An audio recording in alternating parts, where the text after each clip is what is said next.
Welcome back to Course of Action. My guest today is Joshua Hood, Army veteran of the 82nd Airborne.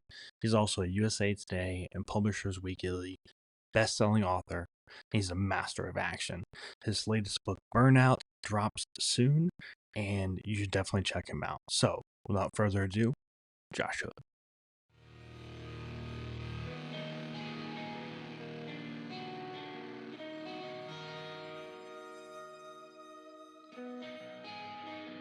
This is the Course of Action podcast, available on Apple, Spotify, Good Pods, and the Reeves Across America radio network. Watch every episode live on YouTube and check out the blog post on jeffclarkofficial.com. All right, Josh, how you doing, man? I'm doing great, man. Really excited to be here. Really appreciate it. Well, thanks for coming on. I appreciate it. I'm excited for Burnout. This is a very exciting book. I love the idea that you've kind of used for this one with the fire rescue in the middle of the woods, and we're going to get into a little bit more of that. But right out the gate, what I want to ask you is, you're a gun guy. Are staccato pistols all the rage? Everything that people say they are. I haven't shot one personally, but I kind of want to know. They are. And what got me into staccato was actually writing, and I've always made a rule for myself that I wasn't going to just, put products that I've never shot or used, guns that I don't own, into a book. And when I was writing one of the Treadstone books, I think it was the Treadstone Exile, I wanted the character have in 1911. Thinking about it tactically, I was like, man, that just doesn't make sense. And that was the first time I kind of got into the double stack 1911 area. And at the time, they were called STI. Couldn't afford one. Read a bunch of reviews, did some research, talked to some guys, and was like, I'm just gonna break my own rule. And ended up getting some kind of nasty grams from some fans out there that, like, those are race guns, man. Those won't hold up in Africa, et cetera, et cetera. I don't know, it was maybe 7 months after that book came out. I was, through a mutual friend of mine who owns a Texas Silencer company, introduced me to the then PR person at Staccato. They had me down to their ranch back when they were in Georgetown. Yeah, let me walk through, everything. Got to meet everybody, see how they were made, talk to the gunsmiths, then followed by a chance to go out to the range. And literally the moment the first one I shot was a CS, which they were working on at the time, and their claim was, before I'd ever shot it, that you could put 3,500 rounds through it without oiling or clean it. And I called bullshit. And if you ever talk to Buck over there at Staccato, he will back that up. But they sent me out there. I shot a couple other models, and then I was like, well, why don't I was in the Army. Why don't you let me take this home? I bet you I can break it. And I tried. Wasn't able to, and I've been sold from there. It's kind of the ultimate definition of buy once, cry once. Yeah, they are pricey. They are definitely pricey. Everything I've heard and read about them is just they're amazing pistols. But you got to take out another mortgage to get one. Well, the way I look at it is, since I got my first Staccato, I've sold most of my other carry guns because they just sit in the safe. And I've always been kind of a gun guy. I like to tinker. I like to build. But for me, it was the case of, well, I'm never really going to use these again. So it's one of those things that I think Staccato stands on, is that, it's kind of like I can't remember what the Rangers was, one mission, one Ranger type thing. It's kind of like the same thing with, it's just, hey, if you want a serious double stack 1911 or 2011, that's what your style is, because some people don't like it, and you only have to buy one. Yeah, that would be my desert island gun. Wow. Okay, that's fair. So going back to the Treadstone book that you mentioned, where this first appeared in, what was it like for you when you got that call and you're realizing like, holy crap, I'm going to step into this world, and they want me? What was that like? Well, I thought it was a joke. I had gone to BoucherCon with Mark Graney, and there I met Tom Colgan at Penguin, who handles all these estate books over at Penguin. He's kind of the master. He's like the Yoda of the thriller I world know when it he comes just to holds all the pieces, all the keys. It seems like. yeah, and what I mean, he's I've never heard anybody say anything bad about him, No. uh, because he is just like you would think somebody with such a great track record might have a tiny bit of arrogance, but I think that's why he and Mark work so well together because they're the most humble human beings I've ever met in my life. And but he has this ability um, to trust you more than you trust yourself. And I was about to start another book, and I got a call from Mark and said, "Hey, can you just wait? There's something that could be on the horizon." And then I was asked, like, "What is it?" And he wouldn't tell me, but he's like, "You might be getting a call from Tom." And at the time, it was one of my dreams was to write for Tom Colgan. Emily Bessler's another one I'd love to write for one day. Yeah. So I got the call, and he said, "How would you like to write for Robert Ludlum?" And I said, "Well, the Robert Ludlum was state because he was dead at the time." And I was like, "Tom, I'd love to, but I'm pretty sure you got the wrong number. Did you mean to call me?" And yeah, luckily he did, and that was a great experience. I've always said that from the moment that it became real, it felt like Robert Ludlum had handed me the keys to this Bentley and was just like, "Hey, go drive it around." And my only goal was to bring it back without a scratch on it, the full tank of gas, looking better than when I took it out. And so as I an did my best. as an infantryman, did that make you kind of nervous? It did a little bit because I'm used to like being able to break anvils, and so it's Yeah. like this. It was a challenge. It was a humbling experience. It's opened many doors for me, but at the same time, like I feel like I do my best work when I'm breaking something. Sometimes just to see how it works, but with this, it was they gave me a lot of freedom, but still, to your Yeah. point, yes, it was uh, being delicate is not something that Right. I've ever been noted for, I guess. I have some army buddies, and I went to the field with them one time. I was in the Air Force, so I don't have a lot of field experience because it's just not what we do. But I went to when I was in joint assignments, I went out to the field with them, and I would literally see them break things and then fix it. And I'm like, Why'd you do that?" And I'm like, "Well, we gotta know what we're doing when we're out there. What happens if it breaks when we're out there for real? We gotta know what to do." And I was like, "You guys literally broke something on purpose." And they're like, "Yeah." It totally made sense to them, and I was just baffled. Yeah, it's like when we would get gear, and this is something that I carried to SWAT. I remember one of the things they taught you, one of the rules of the infantry that they taught us in basic training is always improve your position.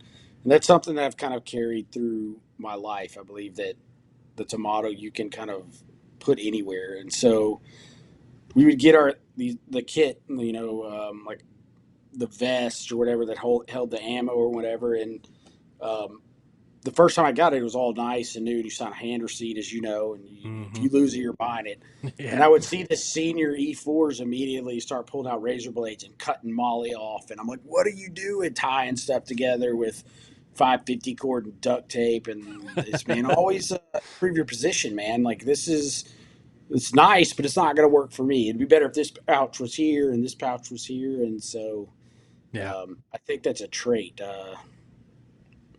Yeah, I saw a lot of guys do that too. One that I found out happens a lot with Smokejumpers. They're known for not only sewing their own gear but modifying gear. And when you get something off the shelf, it's close to what you need, but it's not 100%. And when your life kind of depends on it, it's like make a few modifications. That's cool. Well, yeah, when you were in the 82nd, how important was it to train how you were going to fight and make those modifications and do those things? Because a lot of times in the military, they hand us a technical order or a book or a policy, and it says this is exactly how to do it, A through D. How important is that to you in your experience, um, getting it right when you practice? Um, I believe on some levels, because I think it's you have more freedom in SF or whatever. And I know when I went on to a full time SWAT team, we had more freedom to do that. But for me, in the military, it was kind of this practice makes perfect mentality. And when I first got to the 82nd in 2004, we were still training. Some of the training was like Cold War doctrine. Yeah, And you're like, why am I putting on camo face paint to go do this night mass tack when we're going to be fighting in the desert or whatever? And part of it I learned later was just standards. You want to you do these things that kind of suck. So when you go over there and things get bad, you're like, well, this doesn't suck as bad as that or yeah. whatever. But the one thing that I took away from that, and I would change if I have the chance, is that it's not practice makes perfect. It's perfect practice makes perfect, and that's something we can all strive for, writing and whatever in life. But too often I find people, we had a saying in the military, train to standard, not to time. Um, but a lot of times we would find ourselves training for, oh, we just checked the block, we're just doing this. And the question I would always ask as a young enlisted was why, which as a NCO is like nails on chalkboard when they hear that. What do you mean the why? But I think the why is important. Oh yeah, it absolutely is why. And I know when I first got in, that's something that they kind of taught us. They're like, we're different than other services because we ask why. So if you tell a Marine to go take that hill, they're going to go take the hill. Same thing with the Army, but the Air Force is like, why do we need to take the hill? What's the strategic advantage? What's the tactical in game, and all that stuff is like to ask that and to understand it all the way through, because once you get on the other side of that hill, you're going to ask another set of questions. Wouldn't you like to be more prepared? So I was Yeah. like, okay, I can get it. It sounds, but I also understand the other mentality. You know, go take that hill and just go get it done. And I can understand both. We would get the old shut up and color type Oh yeah, thing. And, heard that plenty. it's kind of, um, I get it. Like you said, it has to work that way in certain areas. But, you know, I've always thought, what would happen? Like, how many mistakes could we have avoided when, I'm from the South, so I'm a redneck, but there's worse rednecks than me. But they're, so that they're always dipping whatever, and they talk ignorant, but some of them are mechanical geniuses. And Oh yeah, they will say, and not just them but all people, and we're going to do this and this, and then all of a sudden, why don't we just do this? And they're like, oh, why did I think of that? And I just yeah, think, maybe the world would be a better place if we stopped to ask yeah, why. yeah. Simplified things a little bit, made Yeah. it easier and not. You can overthink things. That's for sure. Yeah, I you can mean, talk yourself into anything, right? And it's like, oh yeah. should I be doing this?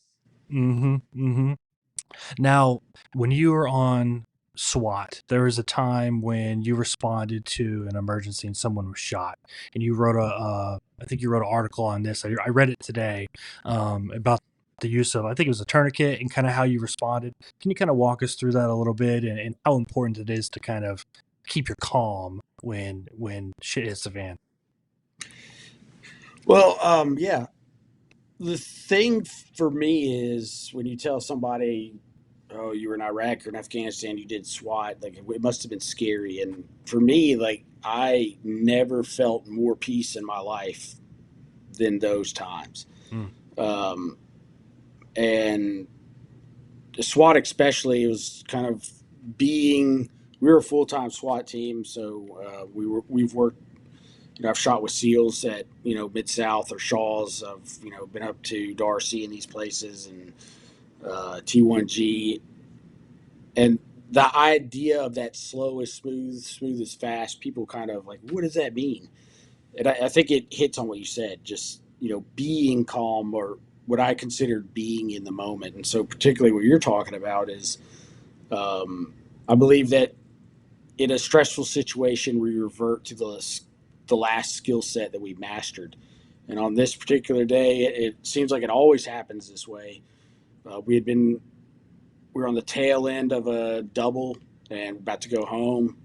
We were out in South Memphis doing a crime saturation, and it's always the way where it's like, oh, we got 10 minutes till we're out of here. You're kind of chilling. You put your guard down a little bit. You're already thinking, filling out the paperwork, thinking about what you're going to do when you get home. We get a shots fired call. I hear one of the other SWAT cars responding, and so we had just always moved together. We never moved by ourselves. So I just pulled down to see what was up. I see the guy, one of the SWAT guys coming. He'd stopped a Lexus. I'd heard the car stop, and I see him kind of running back down. He had stopped the car in front of me. I pulled up behind him, and I see him running back down to see what street he was on. And you could just tell something was really off just by his demeanor, hearing him on the radio. And I just got out, didn't know what was up. I thought maybe the guy had a gun or whatever. I walked up to the car and looked inside. The guy's slumped over, and there's just blood everywhere. And you hear a lot. Maybe you don't have time to be scared or whatever. It's just a reaction, and that's just what happened. It wasn't. I just felt like I reverted to the training that I had mastered in the Army. I mean, it was very basic trauma medicine. What every new soldier will learn, how to stop bleeding, etc.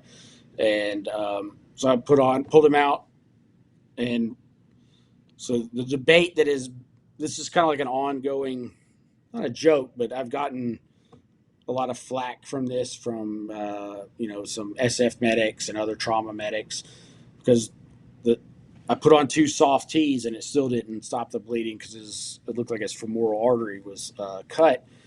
And we had just gone to this class for this thing called the IT clamp, and if you Google it, it looks like a girl's hair tie. Or whatever they put in their hair. It looks like it has jaws, but it has these little needles in it. And this guy's obviously bleeding out. And a good friend of mine that was on SWAT, he had just gone to that class, and he pulls this thing out. He's like, "Here, try this." I'm looking at it. I'm like, "What the hell is this thing? Is this like your wife's hair clip?" He's like, "Nah, man. You just put it on the wound, and it's like a tourniquet. You just snap it closed." And I'm like, "Okay." And I did, snapped it closed, and like the bleeding stopped like almost immediately. And some people say it's because of the other 2 tourniquets, but whatever. And it was I don't know. It's one of those things where I just feel like I was doing my job and Yeah. everything. But I know one of the newer guys had been there, and he was having a hard time with it at the time. I was like, "Do not puke on that guy's leg, man."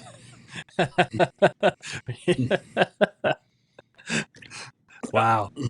Wow. It's so important. I did a little bit of medical training when I was in the Air Force too, and it was always something that they tried to stress us out a little bit on purpose. We would run, down a field and come back. You get your heart pumping, get the sweat going on, and it's like, okay, now they hand you a situation, and people would complain, but it was like, hey, what are you gonna do when you're in the middle of Iraq, and this is the same scenario, only you've been waiting around all day, and then somebody comes in, and it's no joke. Like, you got to save someone's life, and you don't know who, what, where, when, or why, but you got to jump into action. There's no time to think. There's no time to panic.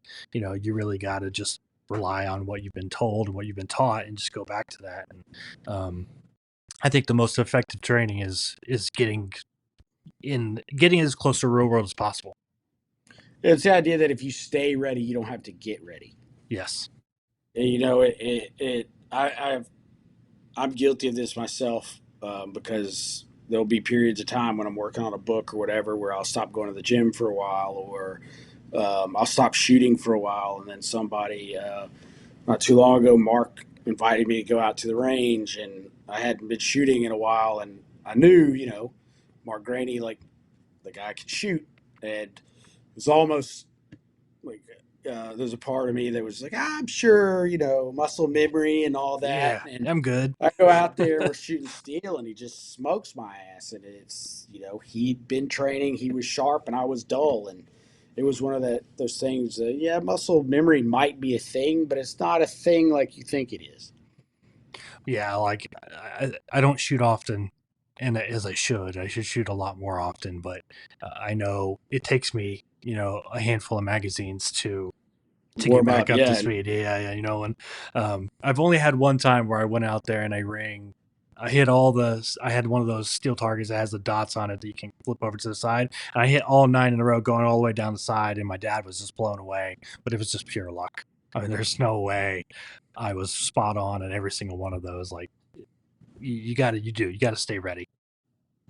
Yeah, and it's, another life lesson is when the gray man invites you to go shooting, do some practicing before you go.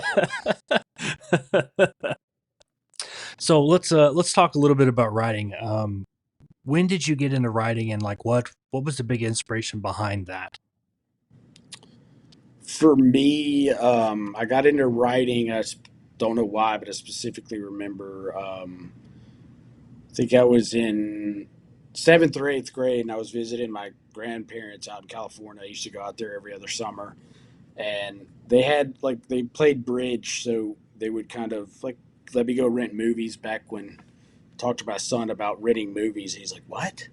You you had a VH what? And commercial?" Like, Yeah. yeah, dude, that's the way life would be. But we went to place, and I rented a James Bond movie, and I remember popping in and I'm watching it, and the movie came to an end, and I remember vividly being thinking that I didn't want it to end. For a reason, they had this word problem, and I just said, well, I want, I could go back there and just write what would happen next. And that was kind of what started it for me. And I'd always been a little bit of a reader. Um, well, kind of a voracious reader because we didn't have like a TV really growing up. We had to read instead. And so it clicked. And my dad was an artist. He was a painter and a graphic artist. So I'd grown up around creativity and the creative process and things like that. And he really nurtured that. My mom, on the other hand, I was told her one day I was going to be a writer, and she said, "You're going to be a writer. The only writers who make money are people who write ransom notes." And she was true in a lot of respects, but that's where it started for me. And then kind of didn't think about it much after once you join the military. It was kind of like thinking of getting a real job, and Yep. things just happened. So how do you approach writing a new book? Like, you obviously have the Treadstone series, but like when you want to do like a one-off, like The Guardian, this new one, Burnout, how do you approach starting a new project? A lot of procrastination. Uh, I'm learning that is a writer's trait, and it's not a good one. But with every book that I've written, um, you learn something. So I had no idea what I was doing with my first book. I got help through a really good with script doctor named John Payne, who doesn't do it anymore, but he explained to me like you can tell a story naturally, but there are ways to tell it.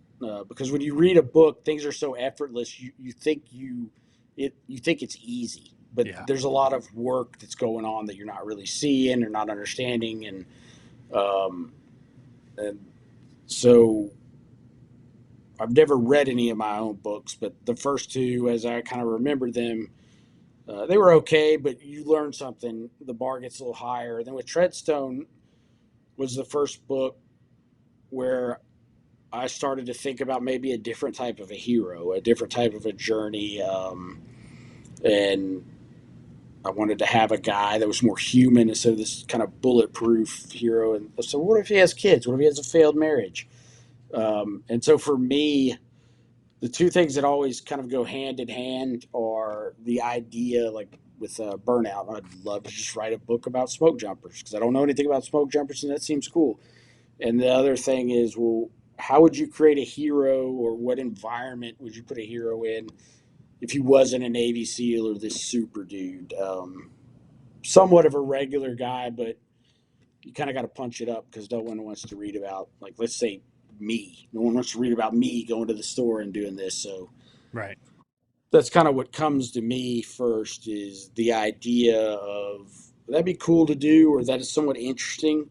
And then the hero, or um, how do you create a hero that is different than everybody else is writing? So in Burnout, your new book, you talk about the U.S. Forestry Service, their elite smoke jumpers. How'd you come across that idea? I Man, I don't really remember how it happened exactly. I just remember I had been thinking about the book for a while. Just the idea. I didn't have any real broad strokes, but I just thought it'd be cool to write a book about a smoke jumper because, I was in 82nd. I've jumped out of airplanes, and my initial thought was like, what is cooler than jumping out of an airplane into a fire? Just like visually. I don't even know what they do, but visually, if I was to watch a movie and some dude's jumping out of an airplane into a fire, like, I'd watch that. Yeah. And so that was just kind of the initial, like, germinal idea. Like, what do these dudes do? And I was not prepared um, for the amount of research required because people like to throw the word elite around. Yeah. Uh, and a lot of people, that means special. What I've kind of come to learn is if anything that says elite before it, it basically means they're not going to talk to you. They're not going to tell you shit unless you are a member of that group. And so that was the hardest part, was trying to get a peek behind this curtain. Yeah. What did you were you able to talk to anybody, or was it really that tough? I talked to a guy named Jason Ramos, who's written a book, and we've become friends. He was a smoke jumper, but trying to talk to an active smoke jumper was as hard as trying to talk to an active PJ when I wrote The Guardian. Really? Like, when I tried to talk to PJs, it was like they were not. It was like I was trying to talk to a ghost, because I talked to some guys who had been on for a while, but to find an active duty one, it was.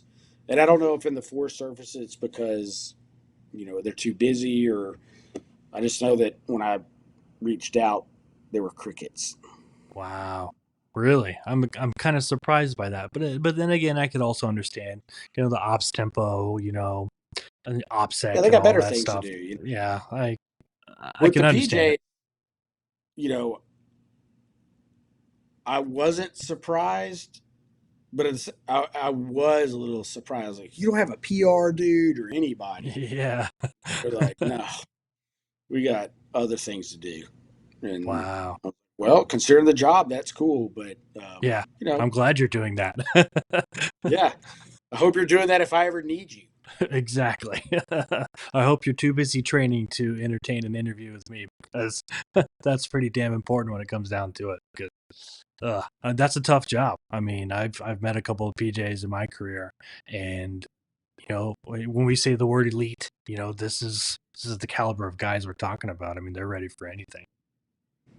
And there's some hard dudes, but what is really I know we're getting a little bit off topic, but what was really crazy about the looking from the outside into the PJ community and talking to some guy PJs who had gotten out was the humility.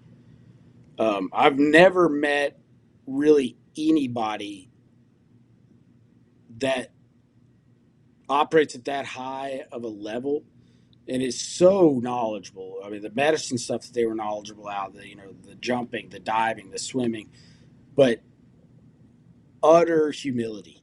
And it was just, they really embody their motto. And I feel at the same time that the smoke jumpers do too. I'm sure you got some knuckleheads out there that still, are young and do whatever, but Yeah. it's very rare. There's a quote, never meet your heroes. And I've experienced that quite a few times, but in both of those situations, I was very impressed with what glimpses I did get of the community. What was the most unique thing that you learned, or the thing that kind of blew your mind about the smoke jumpers while you're doing research? They had so in the army we have, we call it the suck, being in the suck, and it's, just being in the most miserable environment you can imagine. And I remember in Afghanistan, we were up in the Tora Boras, humping around 80-pound packs and running out of water and food. And like for me, that was the suck. Then you start reading about these dudes on fire that jump into these fires. They're out there with 120-pound pack. Everything they bring, jump in, they've got to pack it out. And they have minimal food, and they could be out there for 2 to 3 days. And the way it works is, as you go through the hierarchy of wildland firefighting, you have a hand crew, which is kind of the lowest trained, and they start from the back of the fire. And then you have, the hell attack guys, and then you have the hot shot crew who work on the sides.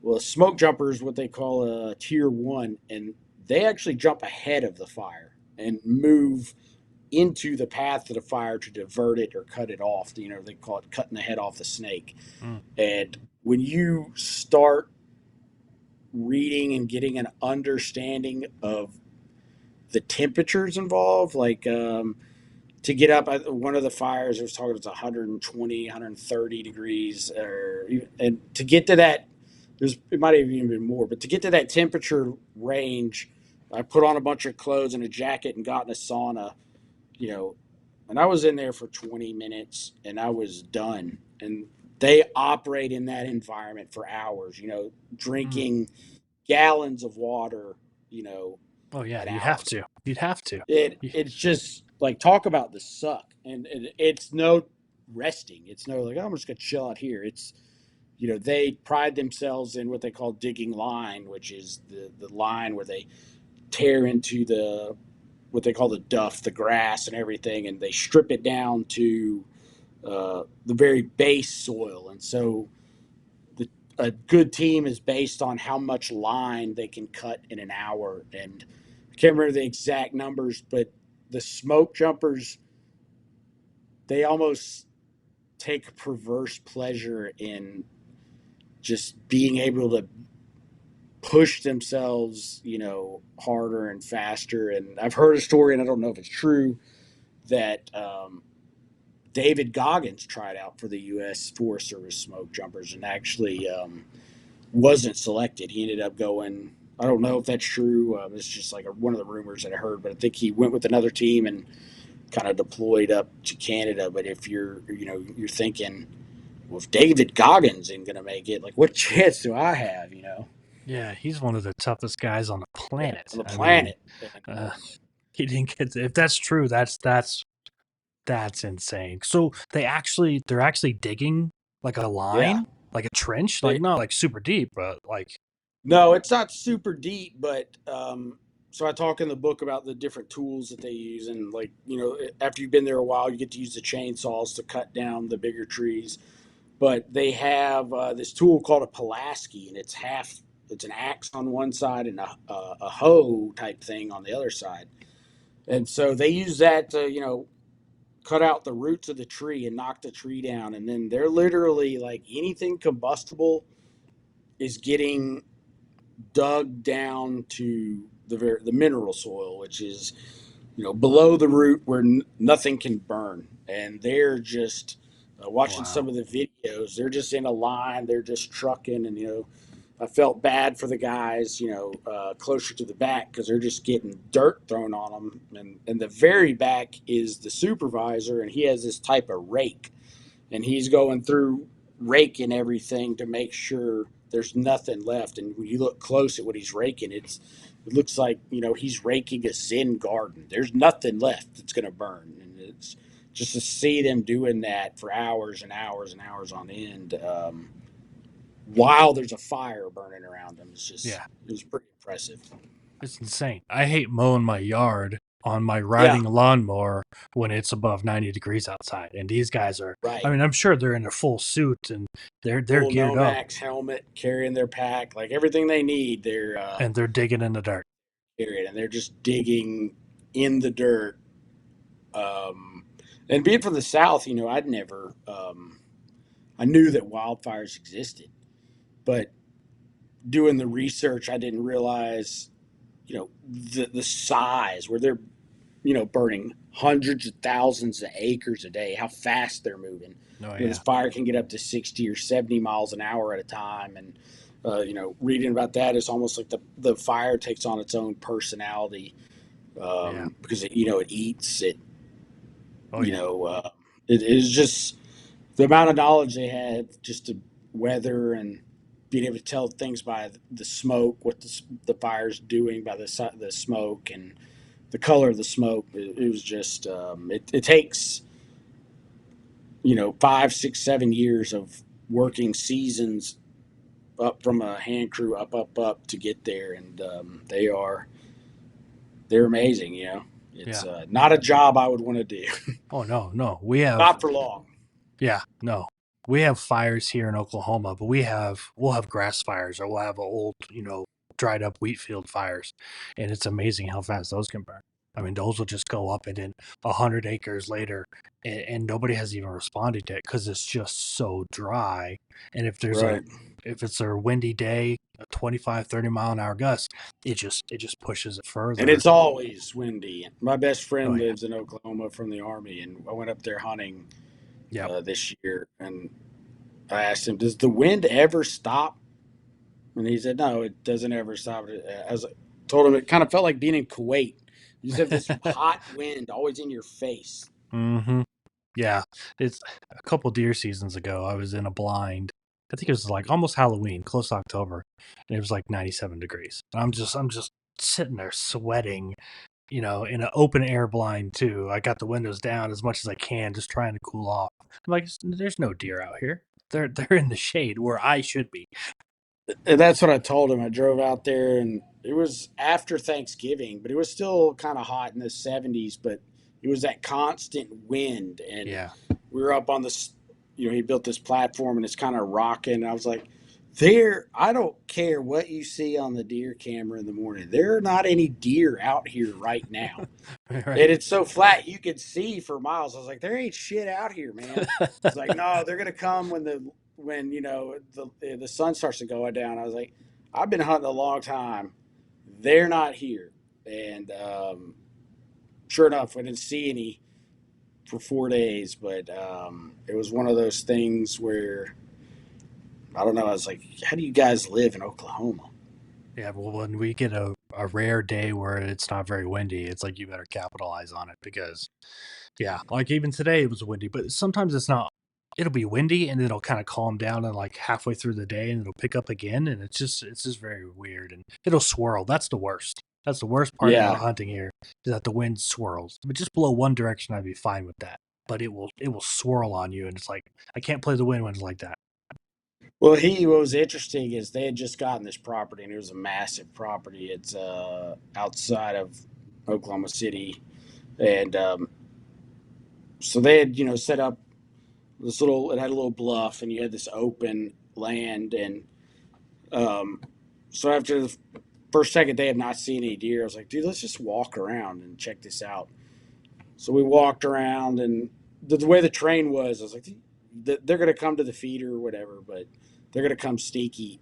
And then we headed to the south side of this land, and it was kind of at this hill, and it dropped off, and it was all white oak, and it was all on the side of this hill where there was no wind.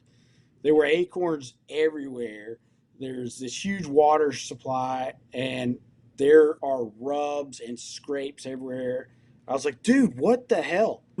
He's like, what? I didn't know this was here. And as we're walking through, we saw this massive 12 point just start. It just takes off. And Mm-hmm. I was like, Chris, you, what are we hunting up there in the North 40 getting the crap kicked out of us by the wind when you have like this is where they're gonna be. And he's Yeah, like, man. well, I guess I'll hunt there next time. Do some And then scouting. yeah, he smoked a big one the week after I left, and I was like, I should have even told you about that. That's hunting though, right? Yeah. So with burnout, with the smoke jumpers, how do you kind of approach a new project when it comes to writing for the industry now? Because it seems like um, a lot of the big series, the Treadstone series, the Clancy's, Cusslers, those are going strong, but they have an audience that's been pulled forward for 20, 30 years, 40 years with the Clancy series. Um, how do you approach kind of doing a new project for today's market, that the shorter attention spans, they want instant gratification? Like, how do you adjust to that, or do you kind of just do your same old process? I'm always trying to innovate or do something different. And one of the things I did with Burnout was I wrote a shorter book. It's the shortest book I've ever written, but I tried to, that was on purpose, condensing the story for exactly, the reasons that you say. Um, the other thing is, like, if I could go back and tell myself as I sat down to write, or I want to be a writer, I'm going to start my first book. For me, I got into this with a lot of misinformation, I guess, or preconceived notions that perhaps don't exist. And for me, the idea is because I struggled a lot with the Treadstone, and then you see like Treadstone does okay, and then it doesn't do okay, and your books do okay, and they don't do okay, and you're always trying to game the market. And Burnout kind of was an aptly named title because it was my 10th book, and by the time I turned that in, like I was burnout on writing, and I haven't really thought about a serious project since. I have a few that I could work with, but the idea was for me, I'd put so much of myself into, oh, I'm a writer, and the success or failure of this book reflects on me, and that's just simply not the case. You can't control that. And one of the lessons I learned over the last 6 months of just kind of like stepping back and chilling out a little bit was remembering why I started writing in the first place. It was because I loved doing it, because I wanted to tell stories. And the moment that I kind of um, began to seek affirmation, maybe, began to, and by that I mean pay, I guess, or sales, or all these intangibles that you can't control. I mean, you can't control them. Yeah. I'm sure if you had Jack Carr or Mark Graney or any great author, Don Bentley, Nick Petrie on here, I mean, you've interviewed a bunch. They'll all tell you that nobody knows why a book sells or why a book doesn't. They can Yeah. have their best book doesn't sell well and one that sucked. A good friend of mine, Paul Cleve, he's from New Zealand. His best selling book was a book that he said like he hated. He thought it was a piece of crap. And that's just the way it is. And for me, I approach this now as just being happy to be in, kind of the moment where the gratification, the joy, I guess, is in the journey, because I found there's no way to become faster way to become miserable than to allow your happiness to be dictated, your creative happiness to be dictated by people and things outside of your control. Mm, Um, I like that. I like that. yeah, That's and I good think advice. that's well, I think that a lot of people um, come into writing, and I was guilty of this, um, thinking that you're supposed to make money, right? And yeah, it's good if you do, but the chances of being in the top 1, 2, 3%, whatever, the Mark Granny's number one New York Times bestseller, the guys that get movies and Netflix, it's pretty small, Oh yeah. right?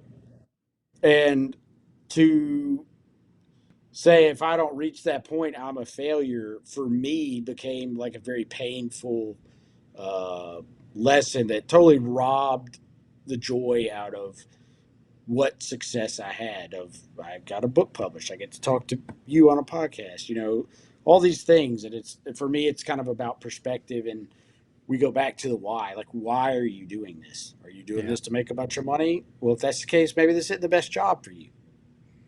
that's true. I read something earlier this spring about the publishing industry, and it was shocking at some of the stats that they were throwing out. And these were old stats. I think they're from 2023, but the amount of books that don't make money, and the publishing houses and the way they kind of float things, it was really, really surprising to me. I really thought it would be higher. But it kind of did reinforce to me the same fact. I've been working on my own stuff that, if you're in it for the fame, the endorsements, the paychecks, and the social media presence and all that, you're doing it wrong, because it'll sell books in the long run, sure, but it's not the recipe for success. Well, and the question is like, what is your success? Yeah. And I suck at social media. I don't do it at all. Like, you look at my Instagram. Like, I had, I think, 3,500 or 4,000 followers on Twitter before I like deleted Twitter because it's annoying. Yeah. Like, you know, everything I have to say, I say in a book, or I try to say in a book. And that other part is, that's just not me. I don't like to go around saying like, "Look at me, I'm awesome, I'm smart." That's not how I was raised. That's not how I think. And going into, when I heard of a publicity tour and all this stuff with my first book, I was like, "What is that?" Like, everything I had to say, I put in the book. Can they, and it doesn't work that way. And so I get that, but the why are you doing this is very important. And I don't know too many authors who feel comfortable um, kind of pimping themselves and pimping the book. It's something that has to happen because at the end of the day, this is a business. But I do personally believe now that that business side of this, there are probably the best books that have ever been written that we will never see in the slush pile of some editorial assistant or agent's office because it didn't fit this formula. Yeah. And whatever that formula is. But then if you look at books, like look at Stephen King. If you were to go back before Stephen King was Stephen King, would you have ever thought that any of those books would have equaled up? Like, look at No. J.K. Rowling, who wrote Harry Potter. Look at all these things. And my one of the things I try to live by is this idea of no regrets. I know that, like, I was rejected 82 times with my first book. Well, actually 81 times. And the 82nd time, when I submitted to the agent, who just so happened to be the first agent who rejected me, because I'd printed out a list, and I'd gone through the list, and everybody on that list rejected me, so I just like started over. You know, he signed me and sold that book and another book within 3 to 4 days. And when I asked him, like, later, like, what happened there? It turned out he wasn't even in the office that day, and his assistant was just kind of like, delete, delete. Um, Mm. it didn't happen. It's one of those things where if you're going to be a quitter, don't start writing books. If you're going to be a whiner, don't start writing books, because the truth is, no one cares. But if you want to be an artist, if you want to be creative, if you want to be honest, you want to do your best, and you want to share, your experience, your story with people, and you do the best job you can, you will be rewarded for that. And, that is what we call authenticity. And that's what I think makes a lot of these books, especially in the military thriller genre, so amazing, is because you have these guys and girls who've had these amazing experiences, and the more they put of themselves into their character, into the book, the more they put their blood and sweat and tears into that, like physical, not just actually sitting there writing the word. Yeah. The more authentic it reads, and the more authentic it reads, I think readers, that grabs them, and they see that and they appreciate that, and I think that just having one person, two people say like that was a great book. It made me feel X, or Y, or Z. Um, it's not enough, but it really should be, and I think that's the place I'm trying to get to living my life, where Yeah. kind of being in the present. It's easy to spend your time bitching and moaning, and then not realize like, oh man, all these great things were happening during this process, things that other people would probably give their right leg to do. Right. I didn't mean to get on a soapbox, but No, you're you good. just hear that a lot. It's like, and I've been there and I've been guilty of it. Probably more than most. Where you're like blaming the editor, blaming the publicist, blaming this, blaming that, and at the end of the day, like the honest truth is, the publishers, they don't know what's going to sell, but they're taking you know a risk on you, and Yeah. getting there. For me, having a book published is a milestone. And when my son's like, "Hey, Dad, I saw your book in the library," first time he saw that, that was like so much more rewarding than Yeah. Any amount of it. money. Yeah, you can't buy that. No, no. Yeah, when I handed my kids my leadership book that I wrote, and I said, this is not going to make us rich. I'm not going to be a star overnight, but this is my career, my thoughts, my lessons learned on paper. It's just kind of It's like a real, legacy. It's real. This is and information. it's This never is going to go knowledge. away. Yeah. Exactly. And you can't put a price on that. And, did I make thousands of dollars off of it? No, I didn't. But I broke even. I have something to pass on to my kids. I set the bar a little higher. And I think that was maybe the most rewarding part about the whole thing was just, I have that every single day. And, my kids can look up to that. It's something they can have later on. Like I don't often quote Kanye West, but there's a song where he says, does anybody make real shit anymore? And like that's one of the things that has resonated with me, and I think it's beginning to resonate like with the culture, because you see the value in the money of you know you go buy, uh, my wife's into all this handmade stuff, like we have a handmade table and whatever, and it costs twice or three times as much as a regular damn Formica table, but some dude made that with his hands, and that gives it value because it's real. Yeah. And I think like that's perhaps what we forget as authors or wannabe authors, wherever you are, is that you made this out of nothing. We didn't have wood. Like I told, she was talking about how great this table, and I was like, you don't even read my books. And I was like, I didn't have a big ass tree to carve down. I had nothing. I had Yeah. ideas, and I put them on digital. This computer is digital. And then, like at the end of the day, it came back as a book, but at no time did it start as something tangible. Right. And she's like, I never thought about that, but I'm still not going to read it. No, but Last big question before I let you go. Did I hear right that you are working in the video game industry as a writer? yeah, and that's another just crazy, crazy story. But um, so I've been through what I consider a pretty significant transition over the last uh, 8 months or whatever, where I came to the point of what I'd always feared of being, you write a book that is the best book that you've ever written, and then which I thought The Guardian was, and then I wrote Burnout, and then it's kind of, don't call you, we'll call, don't call us, we'll call you. We need to wait on the sales. And so as a full-time writer, not having anything, no contract, no other book, just literally being burnt out and somewhat miserable, at the same time dealing with PTSD that I hadn't dealt with while I was in the Army. It was just kind of like this perfect storm of like, oh, this is the worst thing that could ever happen. And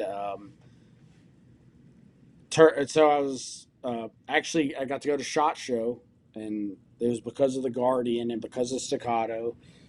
These things that I begin to see how God works, putting you on a path, and if you submit, He will guide you to where He wants to go. So I was at SHOT Show, and I remember that morning the flights were all messed up, whatever. Anyway, long story short, the second I had this bad attitude, and I remember saying, like, God, like, you brought me here. I've always wanted to go to SHOT Show. You've paid for all this to happen. You've opened these doors. Like, I feel like you got me here for a reason.